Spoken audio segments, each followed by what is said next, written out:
So if you're an experienced or new shooter, transitioning from the target environment to tactical environment might be important, whether it's for business, for your employment, or even for a CCW home defense.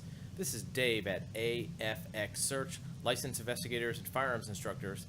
One of the things that a lot of people start out with and they're doing their tactical training or they're shooting at a gun range is you're going to start with your muzzle down range. You're going to have the target set up at a certain distance, and you're going to start with your firearm pointed down range, maybe on a shooting bench.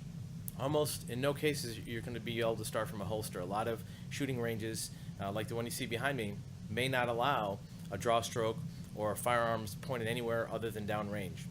We recommend that transitioning your training to a tactical repetition will enhance your shooting preparation, especially when it comes to home defense or even employment such as security guards or private investigators.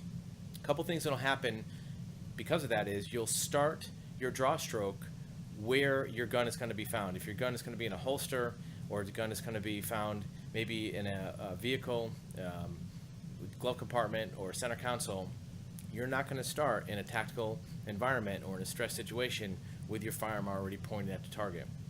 4 things are going to happen physiologically when you're in a stress environment. You're going to have auditory exclusion, meaning that you're not going to hear everything. You're only going to hear what your eyes are focused on.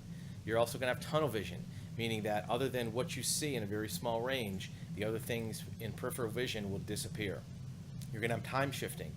We have people that we interview after a stress event. We'll tell them that time seemed to speed up, or it might be that time seemed to go very slowly.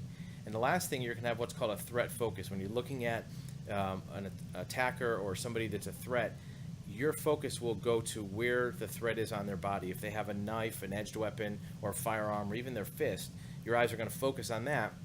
Even the aim of a firearm will be artificially skewed towards that object. So if you're aiming at a person and they are carrying a gun, artificially your aim point is going to go towards that gun.